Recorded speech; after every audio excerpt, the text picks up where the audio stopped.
Hey, welcome back to Cartooning in Place. I'm Mark Fiore, KQED's cartoonist who does the daily cartoon called Drawn to the Bay. Today I'm going to show you how to deal with cartoonist block, or what to do when you tell yourself, I don't know what to draw. We're going to do a few cartooning warm-up exercises that'll make that blank piece of paper look a lot less intimidating. It's a great way to loosen up and get more creative for cartooning, for writing, for studying, any number of things. Let's get started. Okay, so what we're doing here is we're trying to unlock this guy. So it's ready to draw and be creative. And really what we're doing here is it's not just for the brain, it's also for your fingers. So your fingers and your hand get ready for drawing. And so one way to do that is to do some little drawing exercises. So we want this guy to be free and creative and ready to go. It's okay to doodle. It's okay to just put lines on the paper that make no sense. Just make the paper anything but blank. Just get ink on the paper or pencil lines on the paper. All we're trying to do here is shut out the hustle and bustle of the day, the news, the background noise, the distractions, whatever it is, and just focus on opening up the right side of the brain. It doesn't have to be anything neat. In fact, it's better if it's not neat. It's better if it's messy and just weird. Just get loose. What we're trying to do is warm up our hand as well as the brain.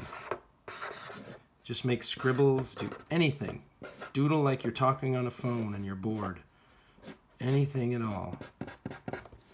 And we can just basically just fill up a few sheets of paper like this, just really loose, really messy, and stick around to the end of this video and I'll show you a few drawing games or exercises along the way here. This next one, I'm going to bring in my assistant. This next one I like to call Scribble Doodle. It's a little exercise that we can do. Someone draws a scribble, any sort of scribble, and I make something out of it. Or you do it the other way around. You can make this like a game, and you can make it harder for each other, but it helps you kind of open up that side of your brain. And really what we're trying to do is open up that right side of our brain, the creative side of the brain. And again, it doesn't have to be a perfect drawing, but what really helps here is that little drawing that my assistant drew turned into a giraffe. Might not be a perfect giraffe, but it's a giraffe. Let's do another. Let's do another scribble drawing. Make that one a little more complicated. Nice. Ooh, okay, that one's a little trickier. So this can become, a game where you try and stump the other person by making a really complicated one. This is a tricky one. Let's see. And you can turn it, obviously, but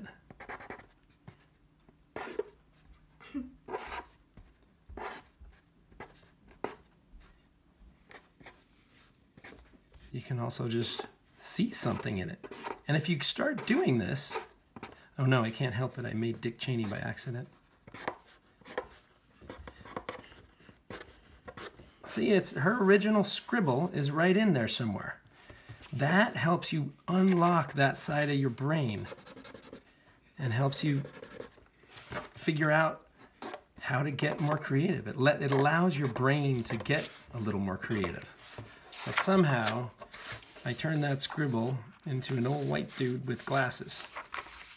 Let's do one more of these scribble drawings. You ready? Do one more scribble on there. We can make that one into something. Whoa. Oh man, that's a tough one, but I saw it.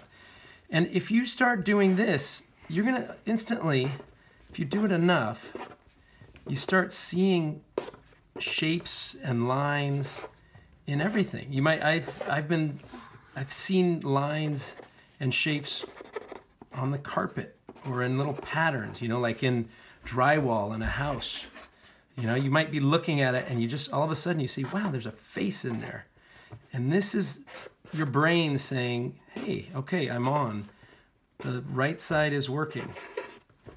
The right side is ready to go. So that kind of gets you ready to do whatever creative endeavor you're trying to do. And in this case, it's cartooning, but like I said, it can be almost anything. This unlocks your brain and helps your brain work a little more quickly on the creative side.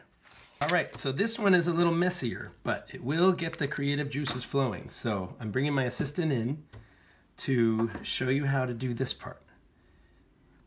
These are basically thumbprint drawings. Do some more, do a few more on there. I'm gonna get in the act too. We're getting messy with ink. Do all kinds of, it's just little thumbprints is all we're doing. But then what you can do, you can come back in and turn them into whatever you'd like.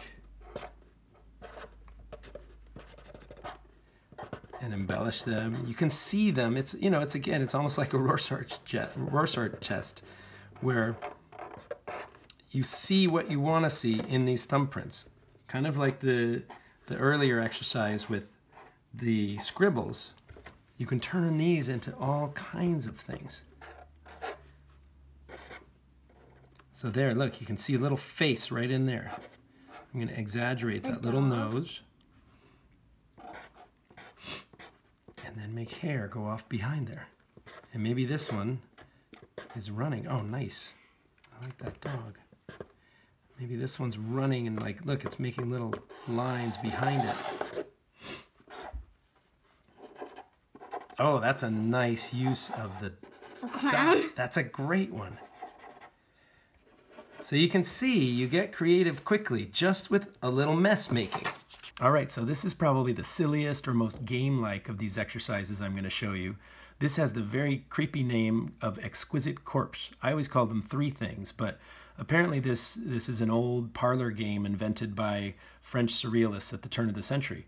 And you can see all you do is you fold up a piece of paper in thirds and you work with someone else. 3 people is the best, and you each draw a different portion of the character or of whatever the weird thing that you're drawing on here. And the idea, again, is just to open your mind and get really creative and not think about it, just be loose. And so you can see my famous assistant did the body portion, and then I come back in here and do these really weird tentacle-y legs. But all we're trying to do is, I mean, basically have fun. But in having fun, you open up your mind and get a little more creative and a little more loose. And then we have the grand reveal, which looks a little surrealist to me. Remember, even if you're doing cartoons that are about the news or something very specific, it's important to relax and open up that creative side. It's also much more fun. If you've been doing cartoons you want to share, send them in to cartoons@kqed.org. And if you can, share these videos far and wide with your friends who like to cartoon. I'm Mark Fiore saying thanks for joining me here on Cartooning in Place.